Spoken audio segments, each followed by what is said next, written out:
தமிழர்களின் வாழ்வியல் கடல் கடந்தும் பல்வேறு நாட்டு கலாச்சாரங்களில் இரண்டர கலந்திருக்கிறது என்பது நாம் அறிந்ததே. ஆனால் அதற்கு காரணமானவர்கள் யார்? பார்க்கலாம். திரைக்கடலோடையும் திரவியம் தேடு என்ற முதுமொழிக்கேற்ப தமிழர்கள் கடல் கடந்த வாணிபத்தில் சிறந்து விளங்கினர். அவ்வாறு திரவியம் தேடச் சென்ற தமிழர்கள் திக்கெட்டும் தமிழ் கலாச்சாரத்தையும் வாழ்வியலையும் பரவலாக்கினர் என்பது ஆய்வுகள் நமக்கு உணர்த்தும் உண்மை.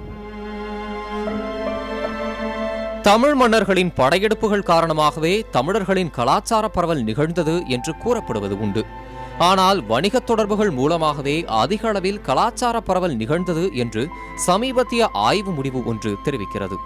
இந்திய வணிகர்கள், குறிப்பாக தமிழ் வணிகர்கள், அவர்கள் பயணித்த துறைமுகங்களின் பற்றிய ஆய்வுகள் இதனை உணர்த்துகின்றன.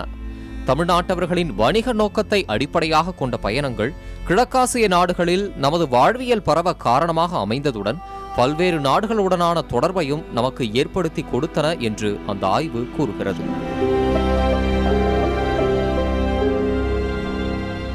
தமிழ்நாட்டை ஆண்ட அரசர்கள் தென்கிழக்காசிய நாடுகளுக்கு சென்று அங்கே எல்லாம் இதை பரப்பினார்கள். ஆனால் இதற்கான ஆதாரங்கள் எதுவுமே கிடையாது. ஆதாரங்கள் எல்லாம் வணிகர்கள் தான் இதை கொண்டு சென்றார்கள் என்றது மிகவும் உறுதியாக தெளிவாக தெரிகின்றது. சங்க காலத்தில் 21க்கும் மேற்பட்ட துறைமுகங்கள் தமிழ்நாட்டில் இருந்ததாக இலக்கிய மற்றும் வரலாற்றுச் சான்றுகள் கூறுகின்ற நிலையில் குறிப்பிட்ட சில துறைமுகங்களின் வாயிலாக கலாச்சார பரவல் நடந்திருப்பதை நம்மால் அறிய முடிகிறது. தமிழக துறைமுகங்கள் வாயிலாக மேற்கு நாடுகளான அன்றைய ரோமாபுரி, அரபு நாடுகள் போன்றவற்றிலும், கிழக்காசிய நாடுகளான மலேசியா, இந்தோனேஷியா, தாய்லாந்து போன்ற நாடுகளிலும் நமது முன்னோர்கள் இதனை நிகழ்த்தி காட்டியிருக்கின்றனர். தமிழ்நாட்டில் நகரத்தார், மணிகிராமம், சங்கரப்பாடியார், மரைக்காயர் போன்ற வணிக குழுக்கள் அக்காலங்களில் மிகுந்த முக்கியத்துவம் பெற்றிருந்திருக்கின்றன. அவர்களால் இது நிகழ்ந்திருக்கிறது.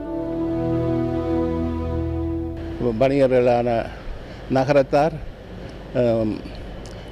மணிக்கிராமம் போன்றவை எடுத்துச் சென்றதற்கான ஆதாரங்கள் ஏராளமாக கிடைக்கின்றன. பண்டைய காலத்தின் தமிழக துறைமுகங்களான பூஞ்சேரி, அரிக்கமேடு, கொர்க்கை போன்றவை இருந்த பகுதிகளில் கிடைக்கப்பெறும் தொல்பொருள் எச்சங்கள் நமக்கு பல்வேறு நாட்டு தொடர்புகள் இருந்துள்ளதை பறைசாற்றுகிறது. காற்று வீசும் திசையை அடிப்படையாக கொண்டு பாய்மரக் கப்பல்கள் மூலமாக கூட்டம் கூட்டமாக வணிகர்கள் தங்கள் பயணத்தை மேற்கொண்டிருக்கின்றனர். இந்தியாவிலேயே தமிழ்நாட்டில்தான் அதிக அளவில் பண்டைய ரோம் காலத்து நாணயங்கள் அதிக அளவில் மீட்கப்பட்டிருக்கின்றன.